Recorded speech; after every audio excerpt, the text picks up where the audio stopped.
Good evening, everyone. I'm Christy Breslin from WMAR-TV and Harford TV. And I'm Don Mathis from the HarfordTV Foundation. Christy and I are your host and moderator for tonight's special program, Facing Addiction in Harford County, It's a Family Affair, presented by the Victory Team at Homeowners Real Estate and Ashley Addiction Treatment. Well, we really want to thank all of our sponsors for their support of this special event.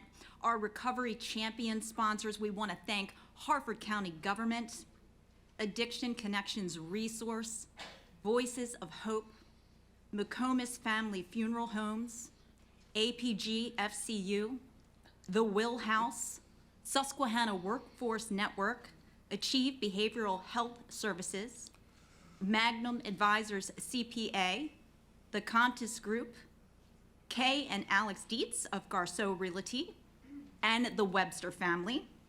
And then we have our recovery endorsers that we would like to thank as well. Harford Community College, Robert and Susan Litke, Hilda Mathis, Eric McLaughlin, Dr. John Maffa of Edgewood Veterinary and Hospital, Nevins and Associates, Sheriff and Ann Osmond, Richard Parks, Passenger Law, Suzanne Tuthill and Don Mathis, of course, and Rory Wright. So as you can see, the support, absolutely amazing, and we couldn't do it without you. So a sincere thank you from all of us. Absolutely.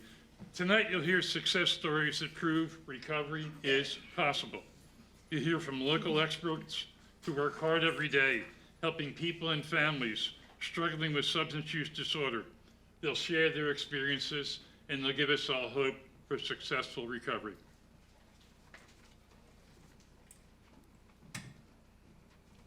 Go ahead, Chris. Well, it is my pleasure to introduce my friend and our featured speaker, Daniel McGee. Now, most of us in this room know him. You know about him and his company, the Victory Team at Homeowners Real Estate, voted Best of Harford, and I completely agree with that, the past 3 years in a row. Dan is a proud husband. He's a best-selling author, a world traveler, and a generous donor to many local charities and community groups. I'm sure you've seen him out and about like I have. But that's not how Dan's teen years and young adulthood went. You're going to learn about his life with heroin, cocaine, alcohol, and other drugs, a life of crime, homelessness, drug relapses, and his family's pains and suffering. But you'll hear his story of recovery, humility, and family reunification. I'm so proud and I'm so honored to be able to introduce him. He's an inspiration to me, and I know he's an inspiration to many. Please welcome Daniel McGee.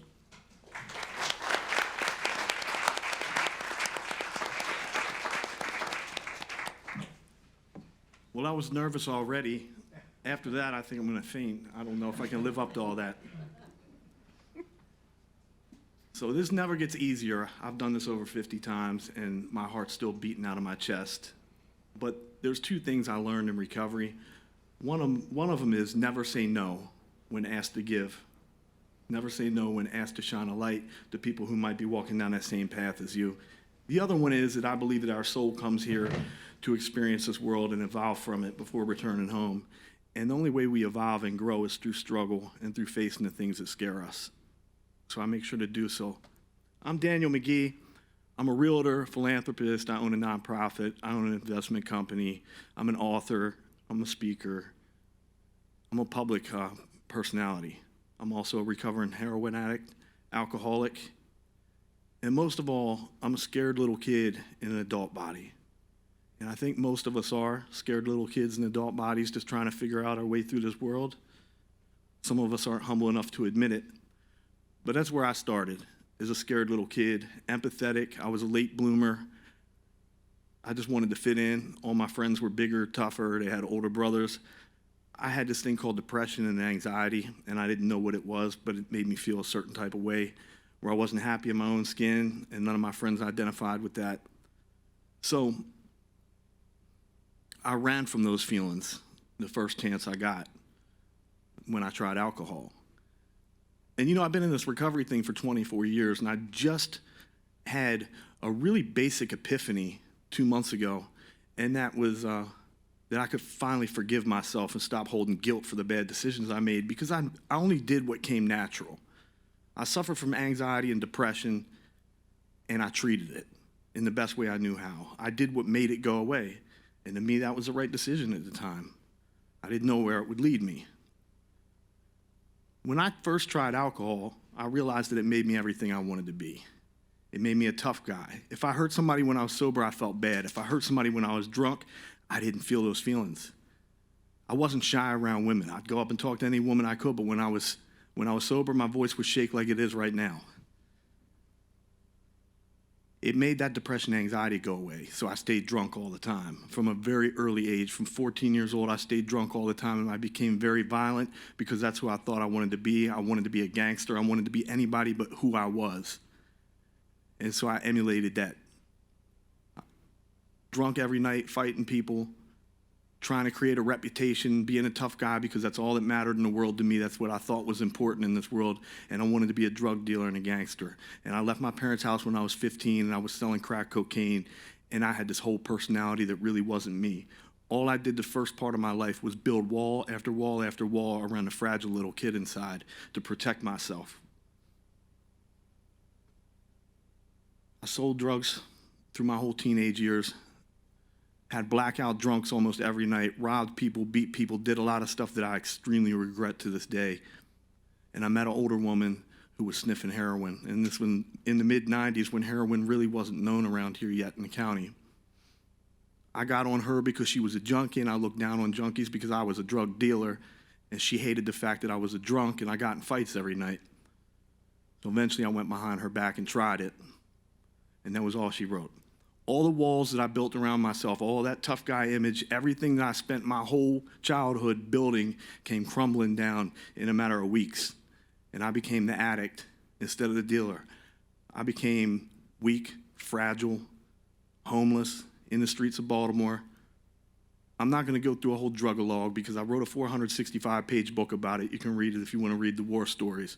But what's important is I went through 29 incarcerations, 7 treatment centers, overdose after overdose, cardiac arrest, heart attack, hypothermia, shootouts, flipped cars, stabbings, and I'm still here, crazily enough. And none of those things forced me to change my life. From the moment that I started doing heroin and realized I was addicted, I didn't want to be addicted.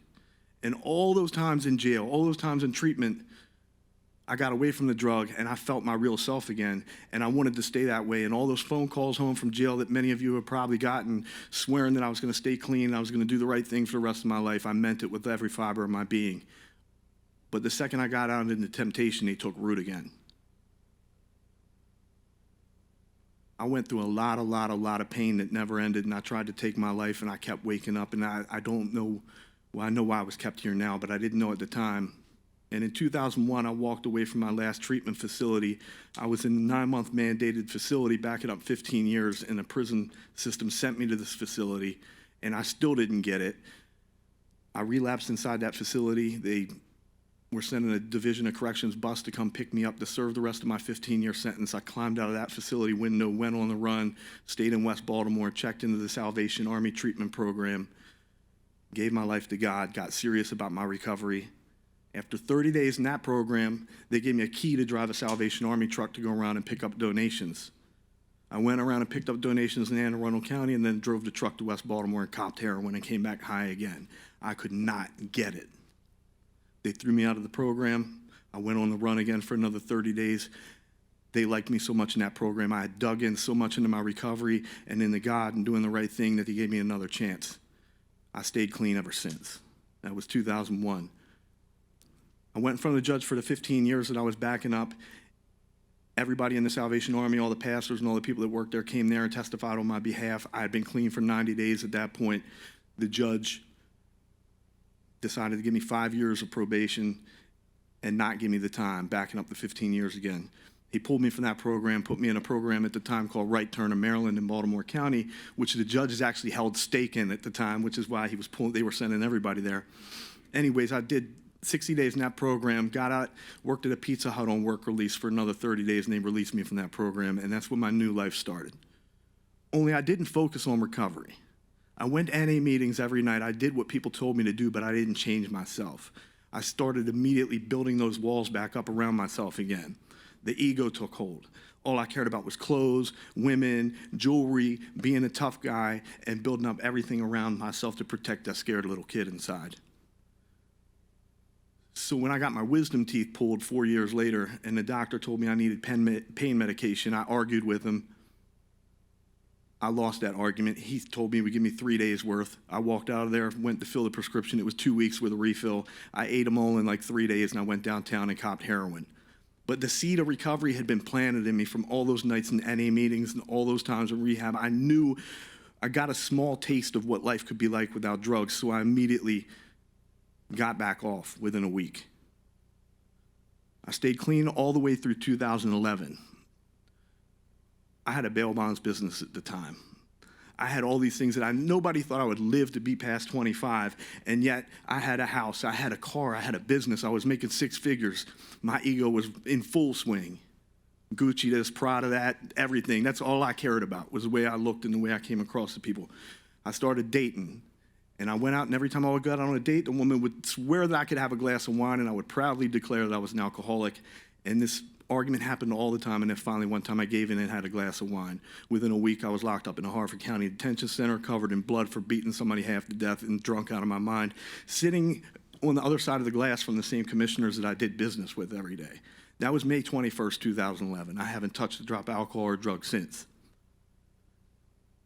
What happened after that was I started looking at my life and why I was alive. There is no reason why I survived all these things, that all the people around me died. I tried to overdose multiple times, and I always came back after having seizures. I had a heart attack. I got released, went back downtown, shot heroin, went back into cardiac arrest, got released again. And it was an insane cycle of pain and misery and inexplicable the way I survived all these things. So I decided God must have a purpose for me.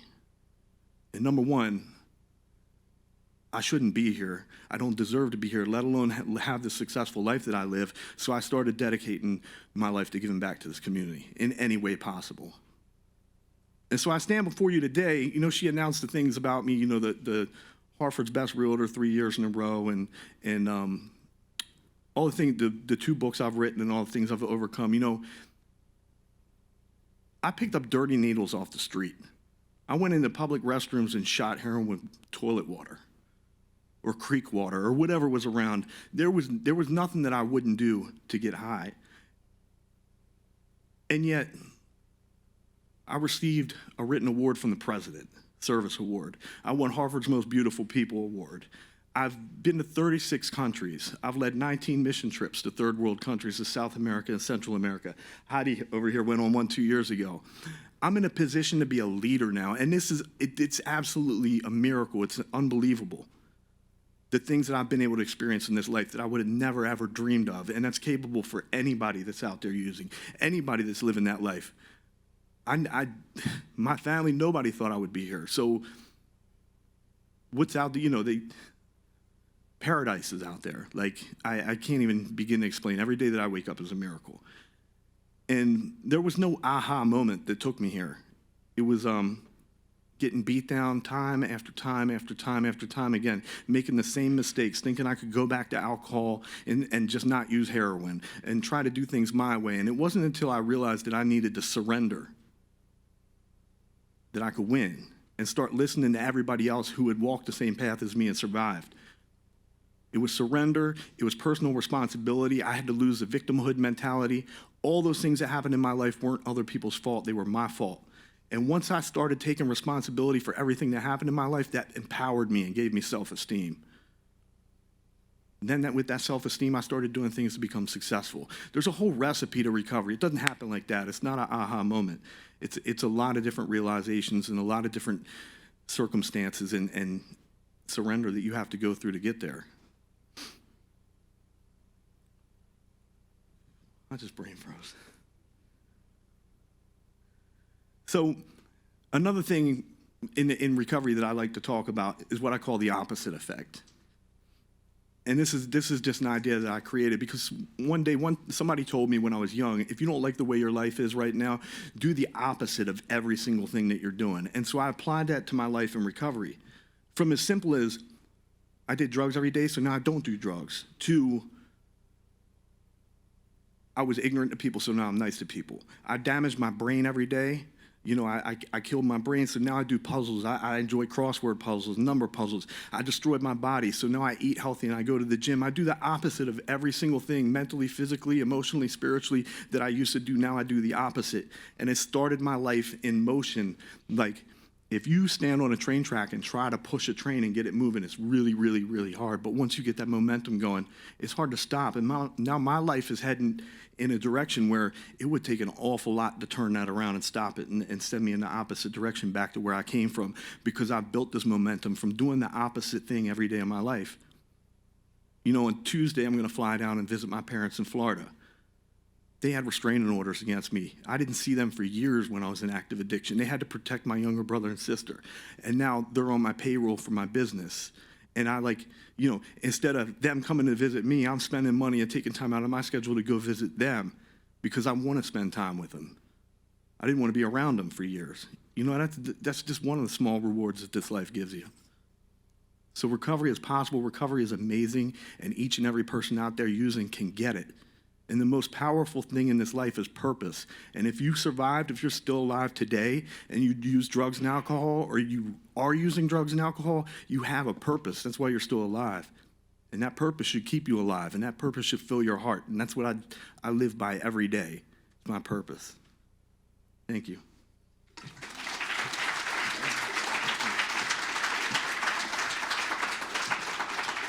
Well, Danny, you're a very humble guy, and you won't toot your own horn, so I will.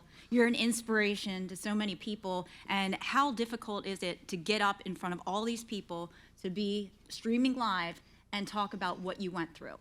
Now, one thing that I did want to talk about in your first book, Chasing a Flawed Son, you often said bluntly the roller coaster of emotions that your parents experienced, and you started using drugs in your teens. So this is a family affair. It affects the whole family. I mean, how did it affect your family?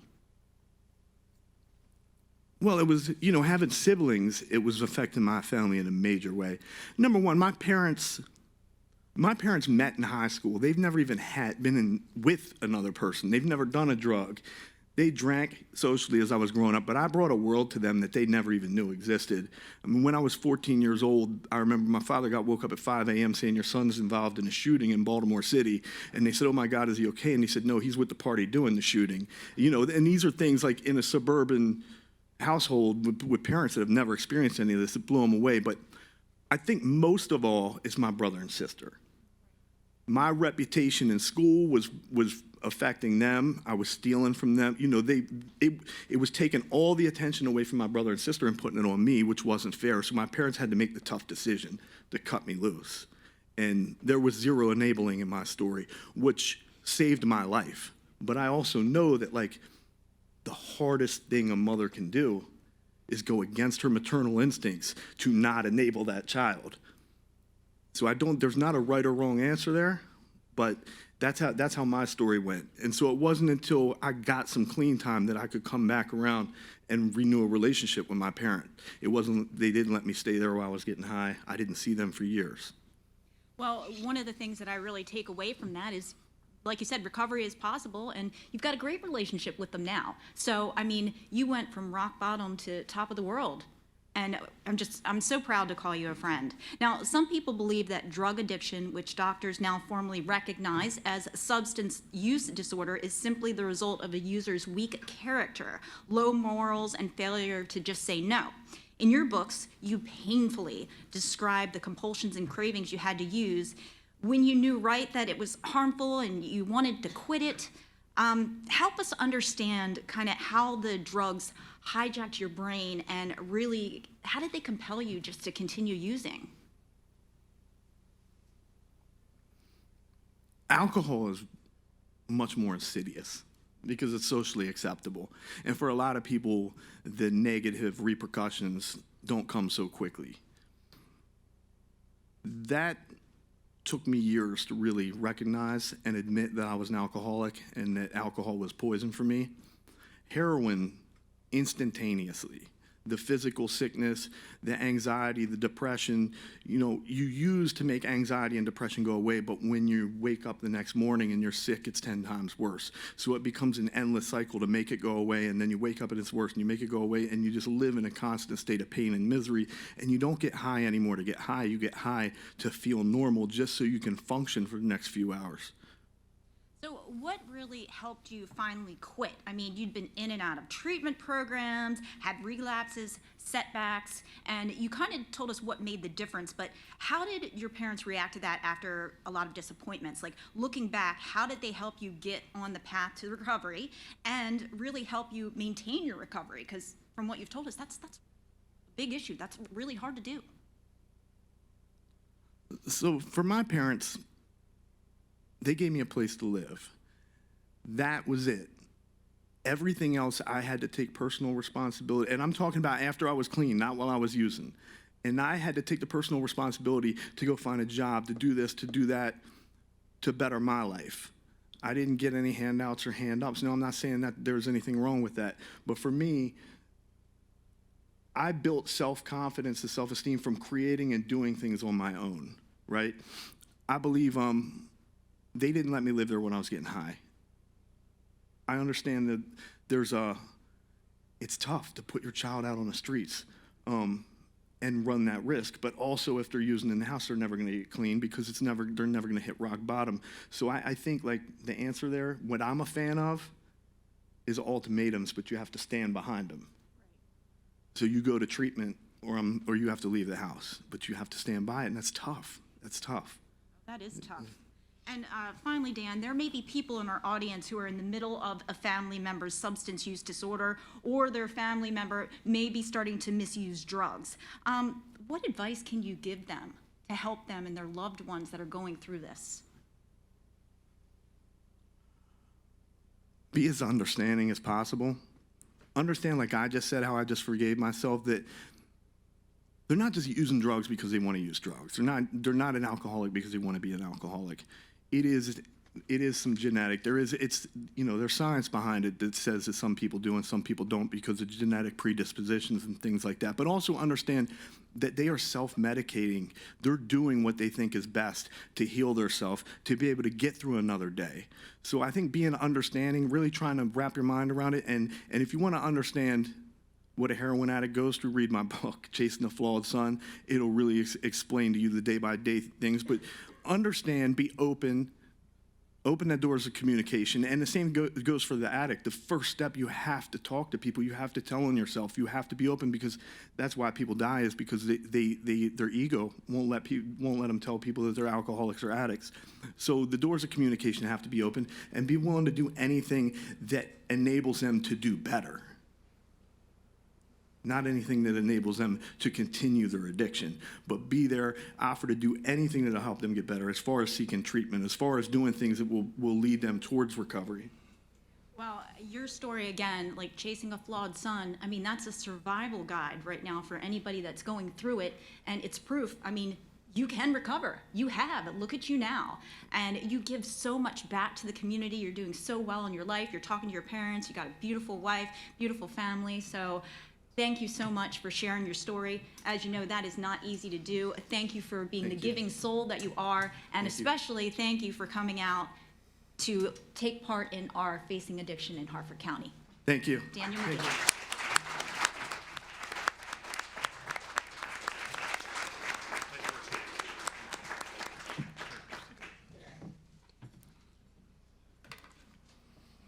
Our first panel this evening features success stories. And by success stories, I mean stuff that works. What difference does it make if we do these things? We have many helpful resources here in Harford County. Some of them have tables in front with free information you can get or talk to people. As we've learned from our doctors and medical professionals, substance use disorder is a disease. And our panelists will tell about 2 programs that are very effective in combating this disease and helping people get into recovery. First one is Harford County Family Recovery Court. The second, Chrysanthemum's Lily House for Women and Children. Let me introduce you to our panel. First is the Honorable Ted Hart, Magistrate of Harford County Circuit Court's Family Recovery Court. In the middle is Greg O'Donnell, a person in recovery who has completed Magistrate Hart's Family Court and has reunited with his two daughters. And finally, on the end, Heidi Gerard. She's a recovery court coordinator and also the founder and executive director of Chrysanthemum's Lily House, a nonprofit recovery house for women and families. Thanks for joining us, panel. Magistrate Hart, and I've had the pleasure of working in your court many years ago. Tell us about Family Recovery Court, how it works, how do defendants get to your court, and what do you require them to do as part of your court? Well, I'm a magistrate in the circuit court and been a magistrate since 1984, but I was assigned to juvenile court in 1994. And this was my first exposure to some of the issues that individuals with a substance disorder deal with, because my responsibility in that court, in juvenile court, was divided between hearing juvenile delinquency cases and what are called throughout the country dependency cases. In Harford County and in Maryland, those cases are called SINA cases, child in need of assistance. And a child can be in need of assistance for a couple of reasons, because the child has been neglected or abused, or sometimes both. And the process involves the work of our Department of Social Services identifying that there is a child or children who are being neglected in some way. The information comes to them from all sorts of sources, but they learn that things are not right in that household. And as they investigate the situation, often our cases involve a dysfunction in the household that has to do with a substance disorder. Sometimes that substance disorder coupled with a mental health issue, and the combination of various factors, sometimes adding other life-affecting factors like poverty, a criminal history, all sorts of things. But the household's not functioning and the child is not safe. So the hearings that come before me in juvenile court involve a department presenting a situation where a child needs to be taken into care and placed somewhere else. A foster home, a relative's home, a group home, a facility, all sorts of options, but somewhere where that child can be safe and secure. Knowing that the initial engagement of the department and the court is to safeguard the child first, but at the same time work toward the immediate goal of attempting to reunify that child and that family. That is the first goal, and it continues to be the responsibility of the department for the first year to year and a half. Let's try to help this family to recover. When I began in juvenile court in 1994, we didn't have a family recovery court. We didn't have drug courts at all. And a scenario that I would deal with in court quite often was the circumstances would be presented and the social worker would identify that this parent or parents have a substance disorder. So I would say, well, we're going to find this child in need of assistance, and we're going to tell these parents to go get help, go to a facility, find some place to get help, deal with this problem and get it fixed. And I'll see you in about 6 months. And I expect you to have gotten your house in order so that you can be considered to have your child back in your care. And what I would always tell parents was that my focus in juvenile court was laser focused on child. Parents may get it together, maybe they don't. My goal is to protect the child. So what would happen initially as I began working in this field is that I would see parents come back at the first review in 6 months and would relate various problems that they had encountered in dealing with their disorder. They couldn't find a program that they could get to. The transportation wasn't available. All sorts of reasons why there was some breakdown. Some just basic communication wasn't working, and they got frustrated, or they didn't have support from anyone, and they just couldn't make it all through on their own, and it stopped. They didn't finish their program, and they would come back, and at the end of 6 months, I would say, well, the social worker is reporting to me that you're continuing to show signs of this disorder. You're under the influence. You haven't completed any of the programs that you were referred to, and you're not doing what you need to do, so your child is not going home. But you have a little time left. We'll see you in about 6 more months. And the problems would recur. Sometimes there was success. Sometimes the social workers were able to steer a client who maybe had better resources and help from family and was able to be successful.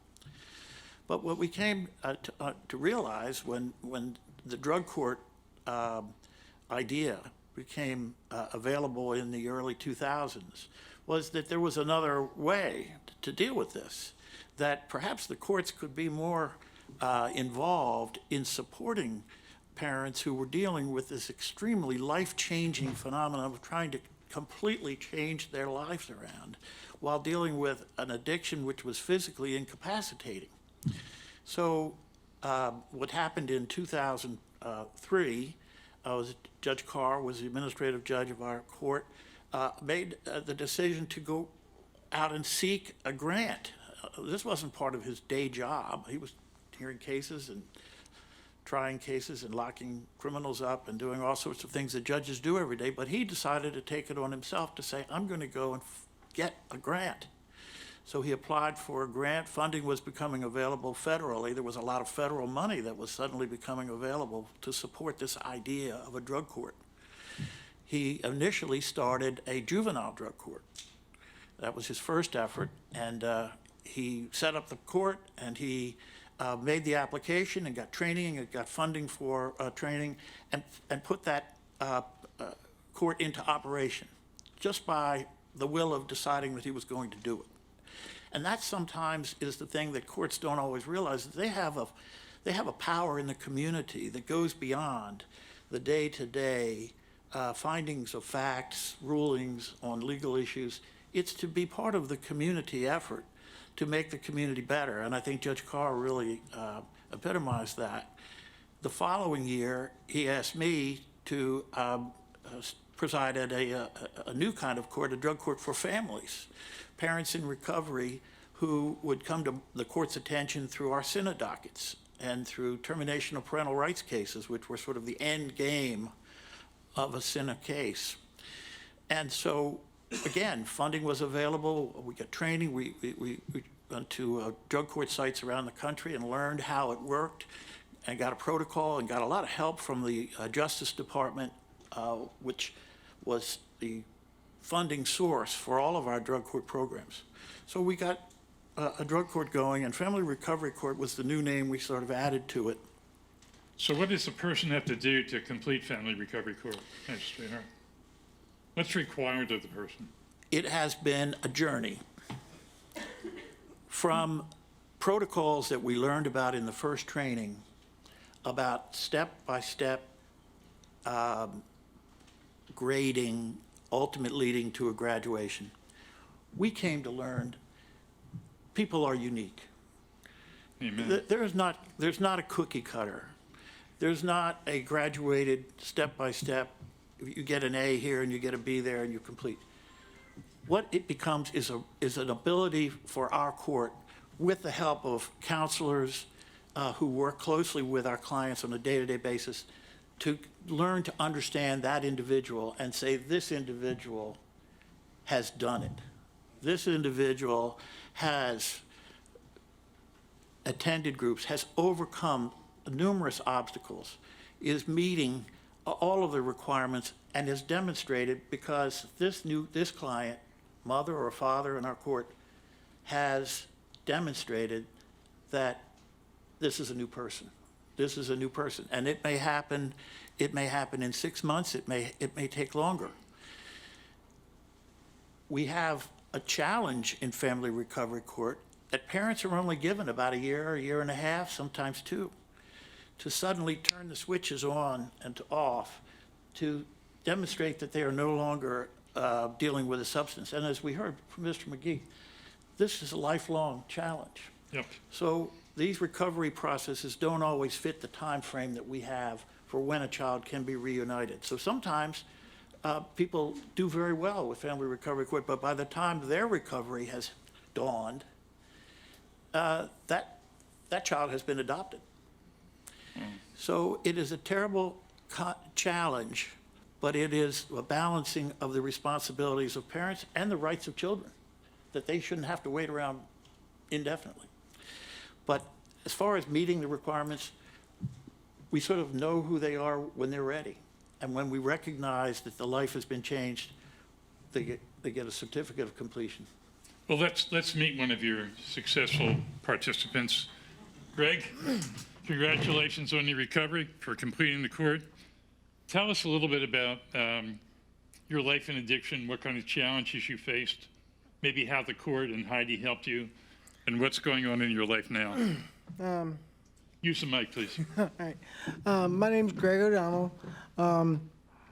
I recently just graduated from the Harford Family Recovery Court. I got full custody of my 2 beautiful daughters, and they run me ragged on a daily basis. For me, like, I'm a 3rd generation person in recovery, so like the whole ins and outs of the good and bad growing up, like I saw on a day-to-day. And I've had my own struggles throughout the years, and there was actually a time in my life when I had a quite substantial amount of clean time. I had, better part of a decade clean. I had lots of good things going for me, and then I just made a bad decision. I was going through a terrible divorce, and I did not handle it in the right way at all. And I just ran from it. I ran from my feelings. And it took me a long time to, like, get back. And when I came back, I was not really here. I just kind of came back because I just didn't want to be in pain anymore. I just didn't want to feel the way I felt inside, which was just terrible. So were you using then? Yes, and that's when I finally decided to come back and try to come back and get my life back together. And I met a nice girl, had some beautiful children, and then COVID happened, and things didn't always work out the way that we had planned out to go in my relationship with my children's mother. But like, we always tried to, because we met in Narcotics Anonymous, trying to get clean. So we were always 1 foot in, 1 foot out. And then finally, like when my daughter came down with having special needs, like it was hard. And then both of us kind of didn't really know how to handle it or take it well, on top of everything else. And I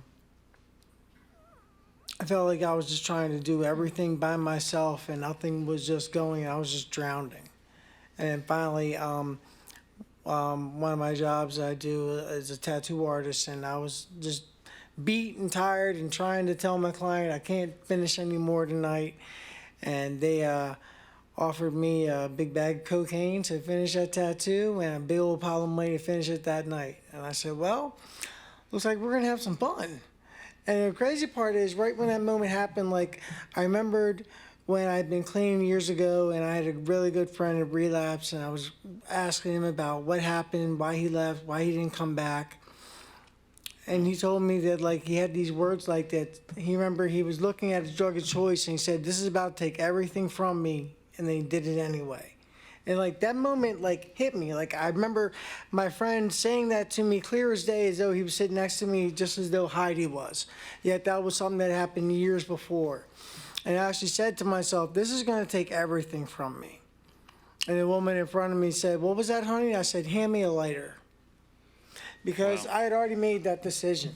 And I knew that no matter what, I was still gonna go down that road, but I just didn't care. What turned it around for you, Greg? What turned it around for me was the realization of total rock bottom. We lost my children. You know, we weren't the worst, we weren't the best, but at the end of the day, we weren't living right, and my kids were being affected by it. And when my children were taken from me, I went off the freaking deep end. I didn't care about anything in the world at all. I had one goal, to make enough money to get my children back. And unfortunately, I was my best customer. And no matter how much that I tried on a daily and night, day and night, trying hustling and dustling, doing all the different things that we do in active addiction to try to get one more and to be one more person. I couldn't do enough tattoos. I couldn't make enough things happen. I couldn't get enough stuff to the scrapyard. At the end of the day, I'm sitting there homeless, living behind a building, behind the Denny's in Edgewood. And like, not even a year before that, I had a big house, kids, cars, my own tattoo studio. I had all these things. But all those things don't really mean anything if that hole inside of myself that I tried to fill with drugs just kept being there. And finally, we were, my children's mother and I were able to get a hold of a visitation with both of our daughters. And in both of our minds, we thought that this was just a hiccup. As soon as we get an apartment, this is all over with. And seeing that my youngest daughter was in a group home just killed me. I remember driving, and the group home was on the other side of Baltimore, so it was a long way to get there. And I thought she was just with a little family. And So, Greg, how'd you get on the path to recovery? that day, That day? we made a decision. It took us about a week and a half later to actually get into treatment, but that day we made a decision that we were going to start getting into treatment. We started making phone calls. And I made a decision. I hope it's okay to say this here. I went to a local facility. I went to Achieve in Bel Air, and fine. it was the greatest decision I ever made in my life. One of our sponsors, thank you for the plug. Yeah. After that, when I was in there and I got out of there, all I could do was think that how can I get to my children? And when I got out, I was finally able to make touch with the people at social services, and they told me what I needed to do, and then they actually put me in touch with Heidi to see if I wanted to join Family Recovery Court.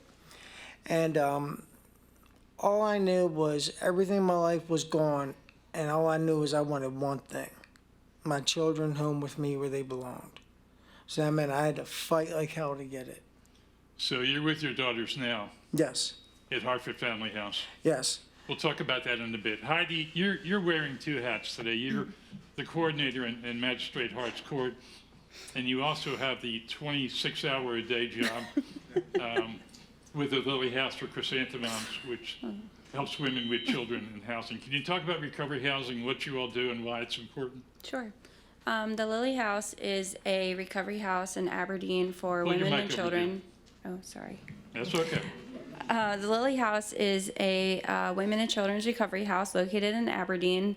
Currently, we have 6 women that are residents. They are all in reunification with their children. So what that means is if a mother is either, through Family Recovery Court, or a mother has lost her children due to a substance use disorder, that she is welcome into our house. In order to get in, you have to be 18 or older, diagnosed with a substance use disorder, and have completed a 30-day inpatient treatment. From there, you can stay with us for up to a year. While you are there, you of course do a 30-day blackout period, which means no phone, no the contact with the outside world unless it's recovery-based, and it's that time to focus on yourself and start to learn new habits and new routines. Once you are done those 30 days, you're able to start having extra privileges, including overnights with family and, again, approved people, so we know that you're not out using. You are drug tested 2 times a week. I can definitely say the beginning of starting the Lily House was a challenge because I am a person in long-term recovery, but I did not know anything about recovery housing. I knew that in Harford County there was no housing for women with children, and it was something that needed to be addressed and that needed to be started, and I decided to take on the challenge, and I can definitely say I could not have done it, and I'm going to plug in some places. I could not have done it without the amazing resources that we have in Harford County. Harford County is very rich in recovery resources, from recovery housing to peer support services. It is a very recovery-rich community if you know where to look and if you're willing to do the work. Rage Against Addiction was huge in helping us develop. Voices of Hope is a partner. Recently, Harford Family House has now become a partner, to the point where our girls will stay with us for a year. When they get to the 9-month mark, they will be given the opportunity to move to Harford Family House for another year. So they go from us to them. It's 2 years of recovery support, housing supports, and during that time, they're reestablishing their relationship with their children, their families. We're offering financial coaching. They get a one-on-one financial coach to help them develop a budget, fix their credit, so that by that 3rd year, they're able to transition successfully, independently, and sustain their livelihood and their recovery. Magistrate Hart, back to you. I've seen firsthand that you've helped many people through your court and the success stories, moms and dads. I wonder if there's a participant or a case or two that really, touch your heart and even further strengthen your commitment to Family Recovery Court, that you can anonymously describe that situation for us. Well, there's dozens and dozens of people who have come through the program, and I didn't mention, as I was describing the program earlier, the basic idea of our drug court, our Family Recovery Court, is that we see our clients twice a month to see how they're doing. Have they run into an obstacle? Is the program they're in the right one for them? Do they need an adjustment? But we see them twice a month, not after 6 months of not seeing them at all, and then they come in and they're strangers. I get to know these clients to understand much better what the particulars are, what they're dealing with. And in examples, I'll give, there are many women. The program mostly serves women. There are men like Greg, there are other men that come through, but the majority of our clients are women.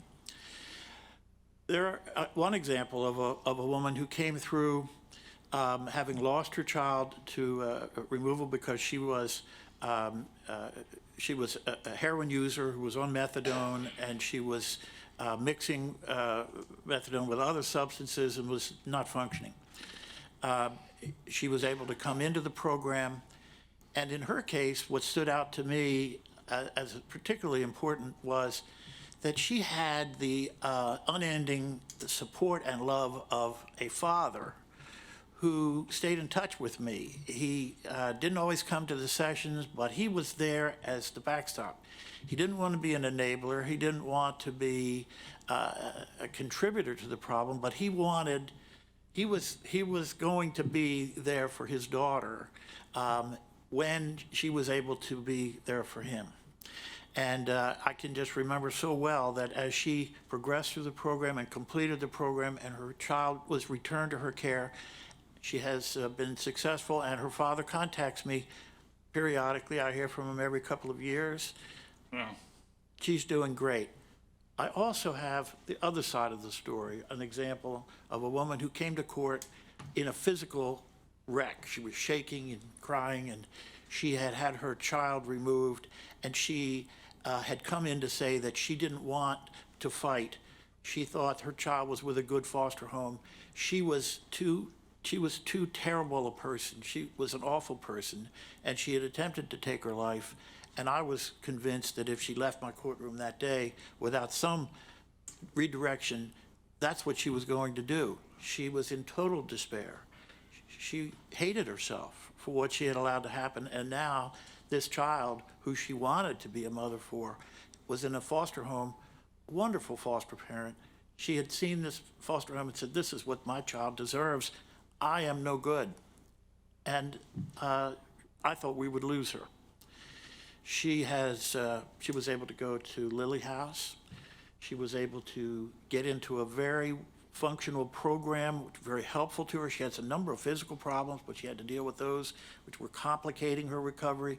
She did well. She got a job. She lived at Lily House. She stayed clean for a lengthy period of time, and she was on track gradually to get her child back.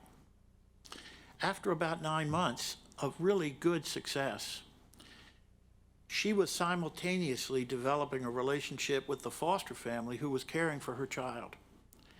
And this may not sound like a success story, but in fact it was. This woman was a little old at the time of the birth of her child. She had a number of physical difficulties, and she reached an epiphany of her own that she saw that the best thing she could do for this child was to be the best she could be, to get well, to recover, to have a life. But she was going to live her life in support of giving her child over to this foster family where this child would be raised. And she accepted a role of a relationship where she was just going to become like an aunt. And that relationship was being fostered by the foster family. And she, today, has a wonderful cooperative relationship with this baby growing up. That's great. And it worked because everybody has their own particular set of challenges. And the main thing that I have to stress in Family Recovery Court is you've got to get well. Your focus is get well. We don't know what the outcome will be. Your wellness will maybe not occur before an adoption occurs.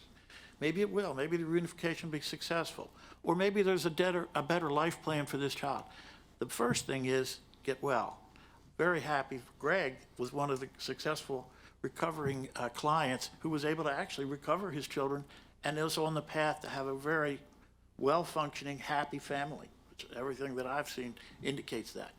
And those are just different examples out of dozens and dozens of Those are great stories. stories, Magistrate. Greg, I know you've been volunteering at Lily House, and when you and I talked earlier, you talked about the importance of giving back to something bigger than yourself, greater than yourself, the cause of Lily House, how that strengthens your relationship with your daughters. Can you talk a little bit about what that volunteer service means to I you? think volunteer service is like, Pull the mic over, I Greg. think volunteer service is one of the core things of any type of recovery. Instead of taking away from society or anything in general, but to give back. Like with Lily's House, whenever they allowed me to do all my visitations with my daughters when I had no place to visit my daughters, they would let me use the living room, the kitchen, the huge backyard. So of course, when I would leave there, I would scrub that entire place, top to bottom, look like Mr. Clean had left there. And then I volunteered while I was living at New Point's halfway house facility in Bel Air. I cleaned all the parks in the neighborhoods. It's about just giving some self-worth to yourself and for accomplishing something. It may not seem something as simple as like I would take a trash bag and teaching my kids this now to go to a local park with a trash bag and a grabber and like just clean up a little bit, like take pride in what you're doing, like be a part of things, like doing little things like that teaches me like I'm a better person and I'm better than the person that I used to be. Well, Greg, the panel, you've really done a good job, and we have a special feature for the ending of this session. Heidi, do you have something you'd like to share with the group? Sure. I know everybody's kind of been referencing over to me with the Family Recovery Court, so I do want to clarify what my role is with Family Recovery Court. I started Chrysanthemums in 2023, and it was supposed to just start as a support groups for moms that were in recovery. In September of 24, in September of 23, I had the bright idea to to buy a house and to turn it into Lily House. And of course, I went through Danny McGee to buy the house, and within 2 months we had it. In April of last year, we opened the Lily House. But in January, we also had signed a contract with the Harford County government to become the coordination for the Harford County Family Recovery Court. So when Dawn says that I wear several different hats, through Chrysanthemums, we have the Lily House, and we also coordinate the Harford County Family Recovery Court. So I do have to say that it has been an honor to work alongside Magistrate Hart, who has been an integral part because he's been there since it started in 2004. And everything that I'm learning, in this process and in this journey and working along Magistrate Hart has been invaluable to me as a person and to the clients that I'm serving. So I'm very grateful to be where we are today and to work with you, Greg, and to work with the others that we have. We currently have about 15 participants in the Family Recovery Court, and so those are 15 hopeful families that we will be able to reunite and provide a sustained recovery for. Do you have a presentation? I do have a presentation. So Da, da, da, da, da, da. we would actually like to present Greg with a certificate of completion for the Harford County Family Recovery Court, and we wanted it to be really special for him by sharing with all of you and with the community. So congratulations. It's from How about a Magistrate hand for Hart. Greg?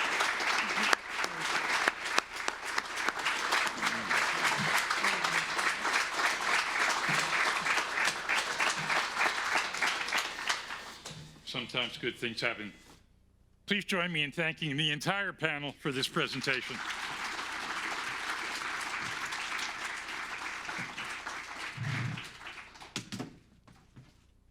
Go ahead, go ahead.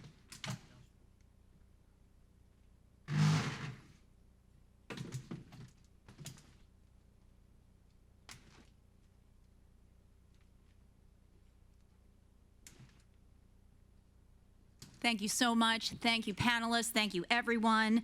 And before we move on to our next panel, we're going to take our first audience question.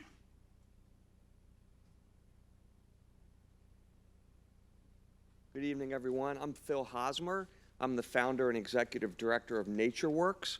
We're based in Bel Air, and we do experiential nature programs that support people's mental and physical health, and we work with a lot of treatment programs in Harford County also. And my question for the panel was, what can nonprofit organizations do to work and support the recovery court system, law enforcement, in helping families to reunite? Well, right now we're going to have our panel come up. Our second panelists are coming up, and they're going to answer your question. But our second panel features 3 distinguished and experienced addiction and mental health specialists who work with and help families every day. Harford County Council member Nolanda Robert is also a clinically certified forensic counselor at Voice of a Child. She has 30 years of experience working with families, and she specializes in counseling children ages 4 to 18. Jose Rosado is the owner, therapist, and peer recovery specialist at Gray Manor Counseling and Consulting in Bel Air. He has nearly 30 years experience working with adults and young adults, and he serves on Harford County's Mental Health and Addictions Advisory Council.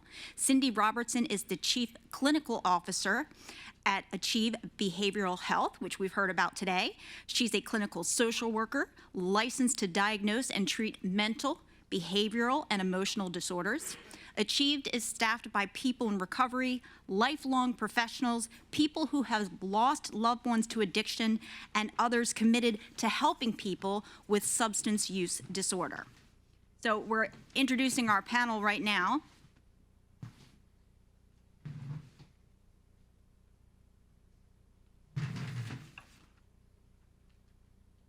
And would any of you like to take Phil's question?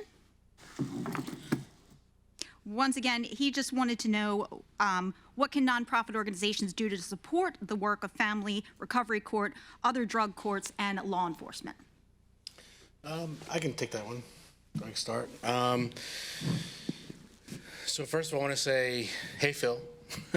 I know Phil. NatureWorks is a great organization, and I think we've heard a lot over the speakers and the previous panel is just getting involved in your community, becoming, seeing what you can do, reaching out to different people, volunteering where you can, seeing where your passions are, going to events, just being of service, I think is a big one. And a lot of times when we have various organizations in this community, we can get stuck in working in silos and sometimes forget that we're all serving the same population. We're all trying to help out our community be better.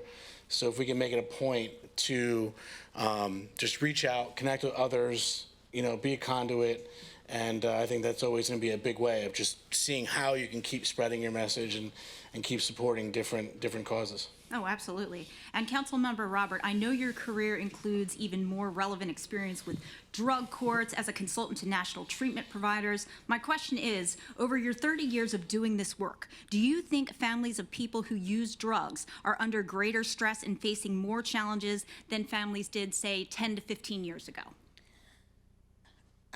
I've been around for a long time, working with families and children, and I would say that I think it's the same amount of stress.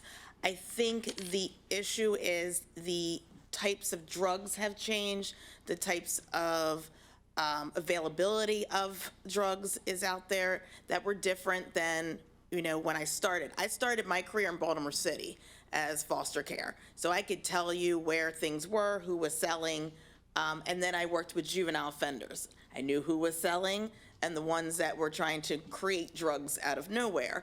And so my time, though, that was interesting is in family court. That's where I spent the majority of my time. I spent 18 years. I've met many families with addiction in the CINA, as Magistrate Hart said, the ones that were going through the child abuse court, and in family courts, a lot of divorcing couples. They were divorcing over substance abuse.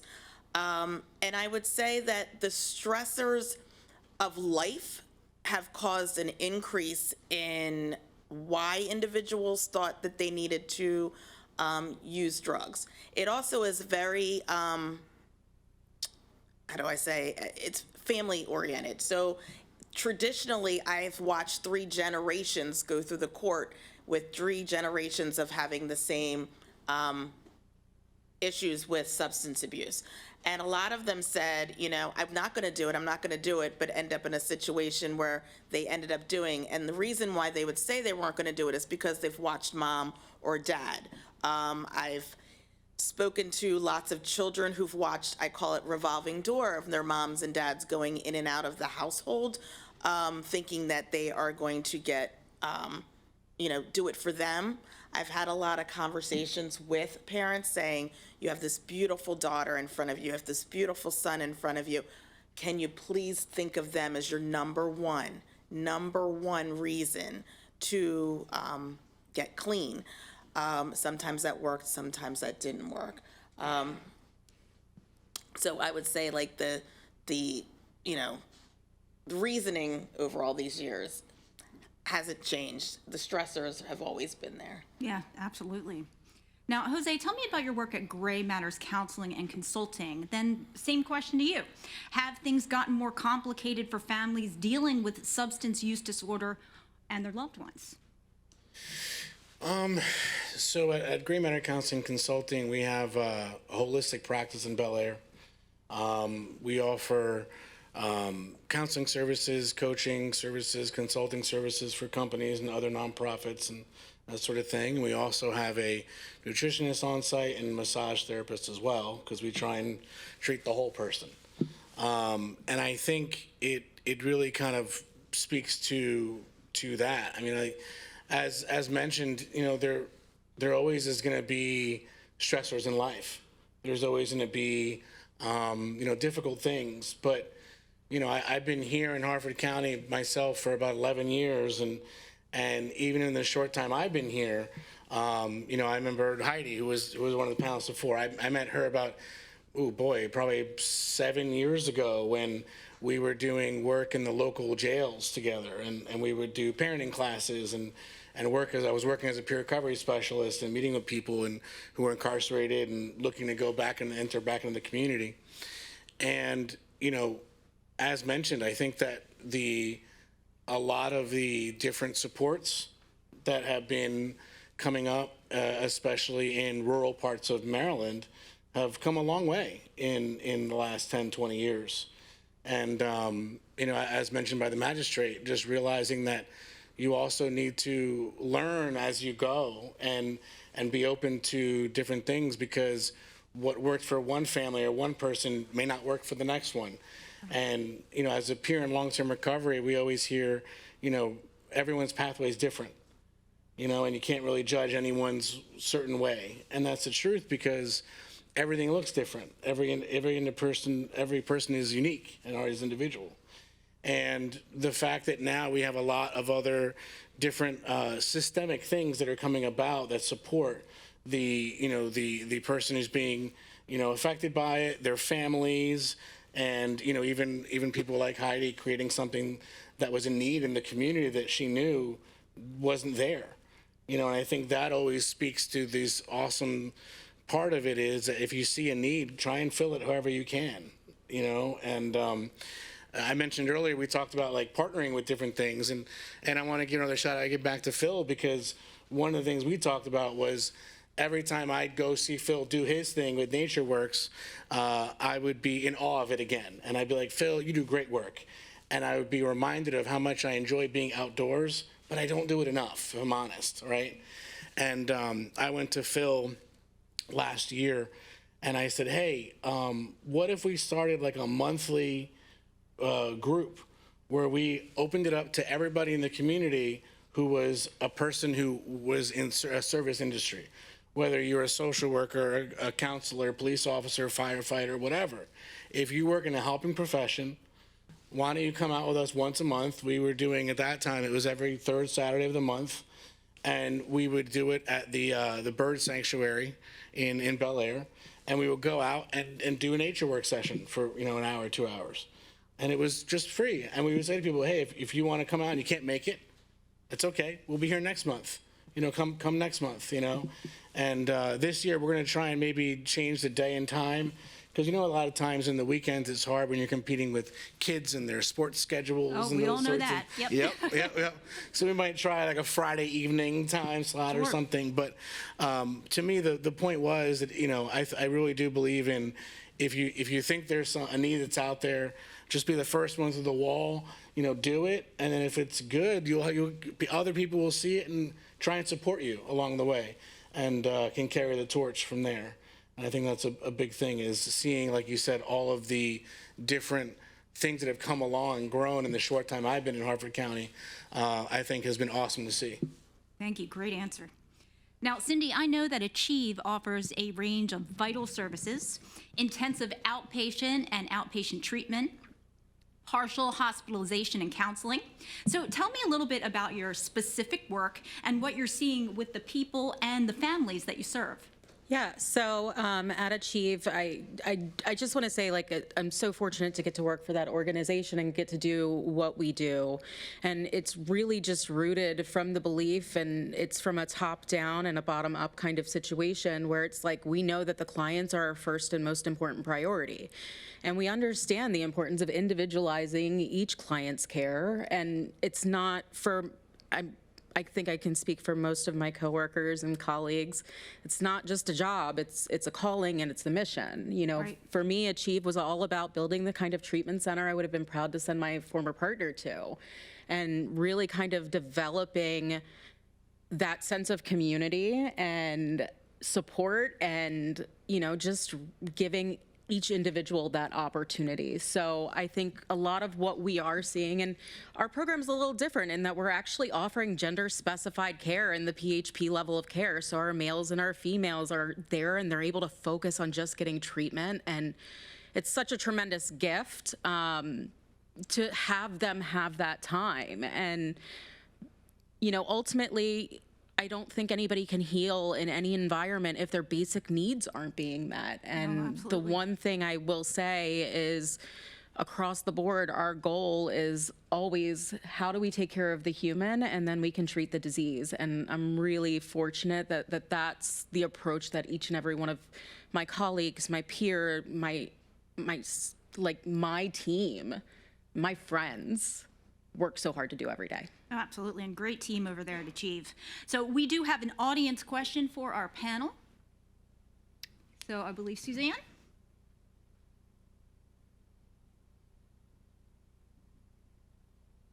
Hi. Hello, can you hear me? Okay. You guys hear? Yep. Can you hear? Okay. Hi. I'm Suzanne Tuthill. I teach marriage and the family at Harford Community College.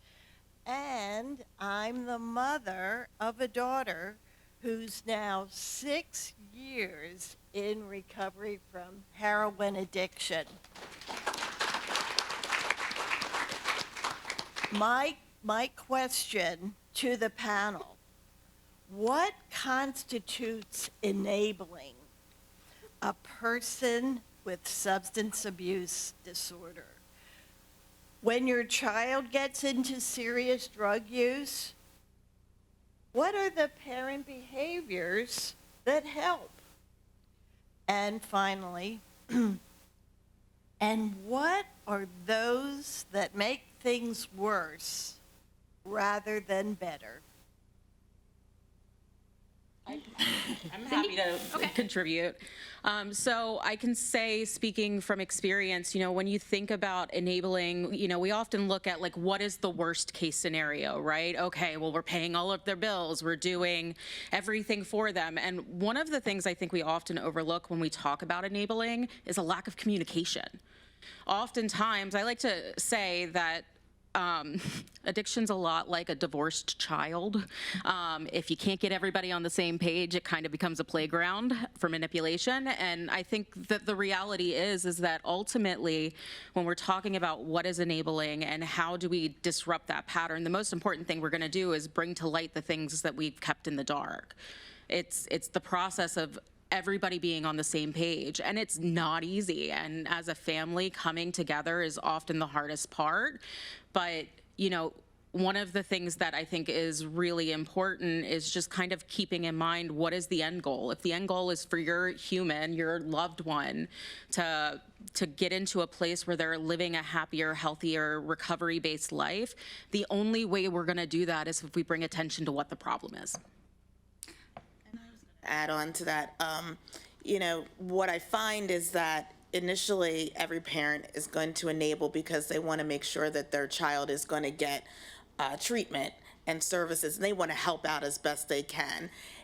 It's when I find out that, you speak to a parent, it's the third time where they're like, Nalanda, what do I do? And I'm like, you have to set boundaries. There's a time where you can say, I need to say, you have to be clean to be in my house. You have to do this in order for me to support you.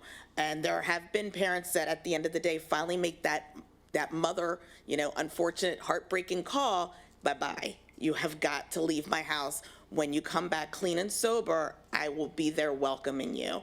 And so a lot of times there, a little bit about what you said, I've seen some undermining where one parent will be financially supporting from the back door and the other parent is not aware that that's going on. Mm-hmm.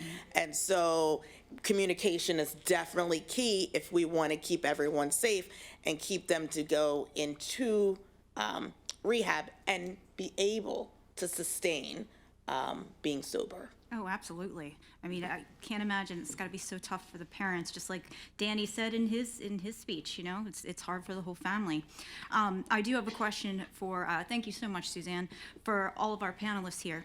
For each of you, what would you say are the greatest concerns and worries you have about the future threats? And there's quite a few of them posed by substance use disorder. And tell us kind of what gives you hope. I think just to piggyback off the last question, I think the point was again of like every kid's unique, every person's unique, right? I mean, it's the same way. I have 2 teenage kids, and as much as I love to, parent them consistently, the reality is I do parent them differently, with different temperaments and different things, right? And I think it a lot of times whenever like my I teach at Towson in psychology, and my students ask me questions about like, what did you hear, what did you there? And I always go, it depends, right? Because right. The reality is you need a lot more data, information. And it's the same thing of, whatever that person's going through, maybe they do need that rock bottom, like Dan said, where you need to hit that place to then realize, oh, I'm losing so much. Now I want to make that choice. And that's the hardest thing for whenever I talk to parents or family members and they'd say, well, what can I do to get to my kid? And I had to say, the worst part is that there's nothing you can do. Right. A lot of times is because they need to want it for themselves, not for their children, not for their parents, not for anyone else, but for them, because they have to realize that those bridges may be burned, those relationships may be irreparable at that point, but it doesn't mean you give up. It means that you just keep trying and doing what you can to make your life better and live on and do what you can. to the point of your question now of, you know, what is my biggest fear, right? That Yeah. I think one of the things that, as a parent as well, that scares me is not so much even addiction and necessarily going down that road, but more so the fact of you might take something that you think is Ritalin, and, you know, because you need to study for a test, and it's laced with something.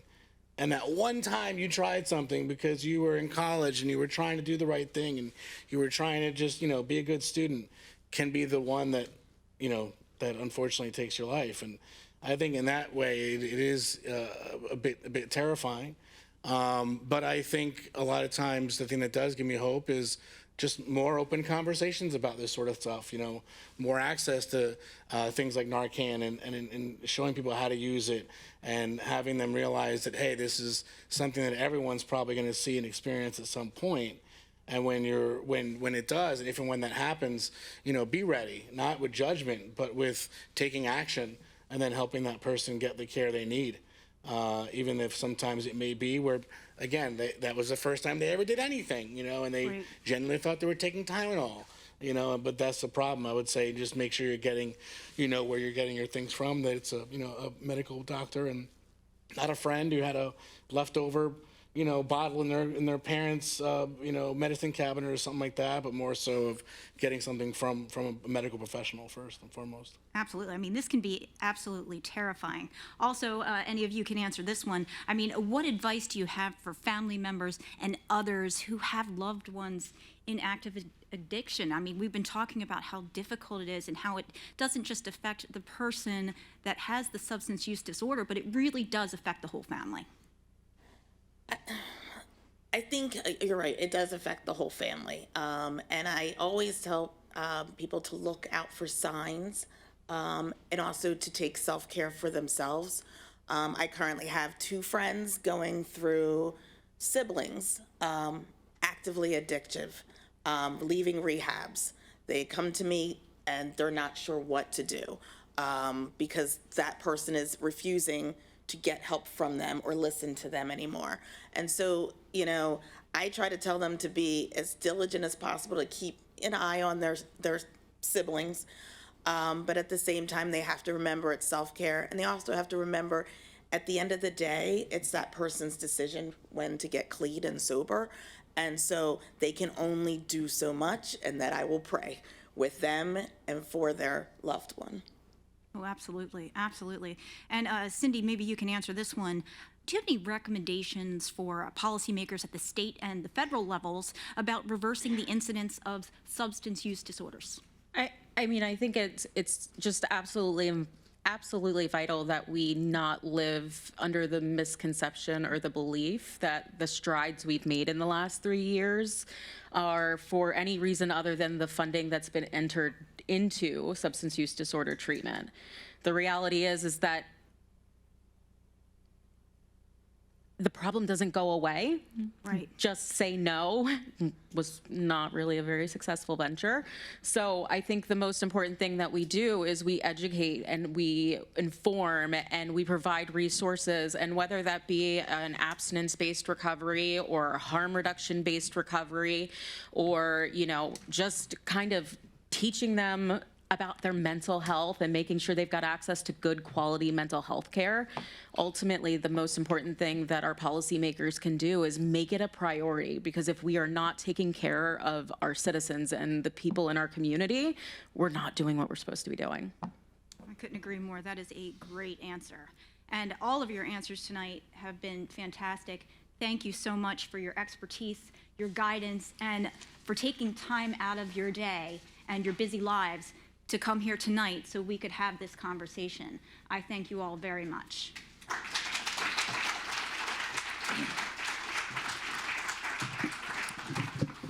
So we're almost done. In your program, you got an evaluation, a little quick thing to fill out. If you please do that. You did decide if we want to do it next year or not. It's real easy. You got a free pen. Also, I want to just take a quick second.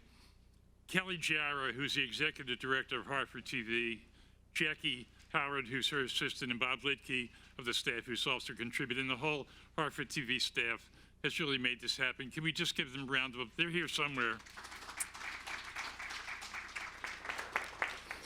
Okay, so tonight we focused on humility. You have to be, if you're in recovery, you have to have a sense of humility. If you're trying to deal with somebody that you want to help in recovery, you've got to be humble and humility about that. You need to be optimistic that there can be a positive ending. Recovery is possible. You need to be perseverance. Suzanne talked about her daughter who was she went to treatment 3 times before she finally was able to turn her life around. And most importantly, you have to have empathy and understanding. People, you don't have a bad kid with a disease, you have a good kid with a bad disease. So if we take humility, optimism, perseverance, and empathy, that spells hope, and that's why we're here. Thank you very much.